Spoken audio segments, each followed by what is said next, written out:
Hey Board Gamers, BJ from Board Game Gumbo here, back in the Gumbo pot, this time with another unboxing, a small card box game from 25th Century Games called Mojo. Let's get right to that Game Toppers LLC table and see what's inside this little box.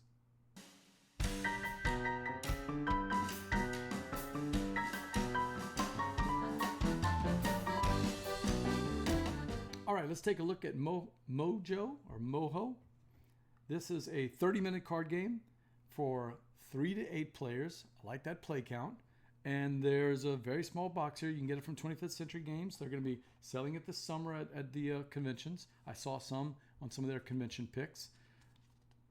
I'm going to pronounce it Anthony Guillen, and Christine Alcouf is the artist. So designer Anthony Guillen, if I'm saying it right. All right, small little card game, so we're not expecting a lot of rules. It's basically a one sheet, front and back.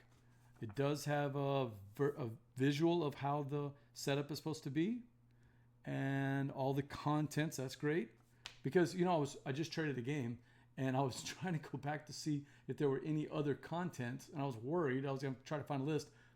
Luckily, the box had all of the contents. So some of these small games, I always worry about that. It talks about the aims, how to play, the round structure, and then the end of the round, and of course, end of the game, and the setup between the rounds. So far, I don't know how to play the game, but so far the rule book looks fine. It comes with a score pad. I would think now that we're going to start seeing less and less of this with BGG stats. If anybody has BGG stats, they've got most of the scorecards on there, but you know, include a few.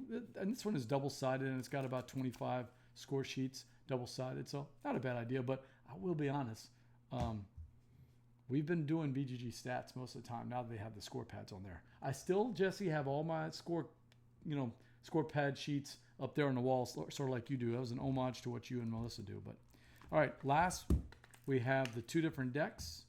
Let's see. I am terrible at this part, but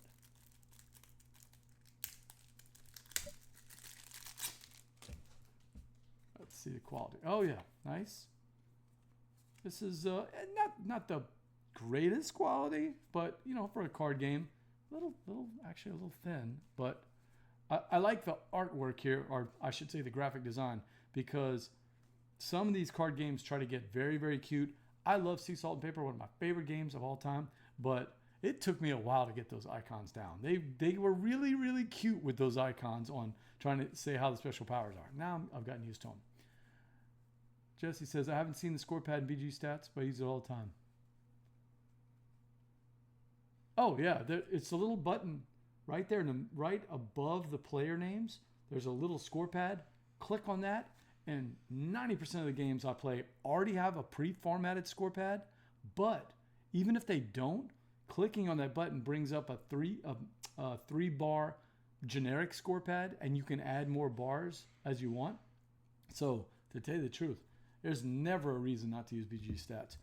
And plus, if you really care, you can start the game, put the players in, hit the timer, then at the end of the game, put the scores in. And when you do that, it actually tells you exactly how long you played, instead of using this weird, I don't know how it tells you how long the game you played, because it doesn't know when you started. I guess it just kind of goes on the average length or something.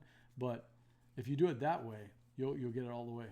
All right, so we got all the different cards here. I am curious as to what this is.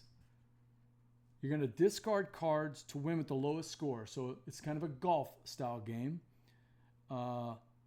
If you get down to 3 cards, instead of Uno, if you get down to 3 cards, that starts the clock. And then you can try to seize the Mojo card, but be careful or you might regret it. I'm assuming the Mojo card gives you some kind of special power.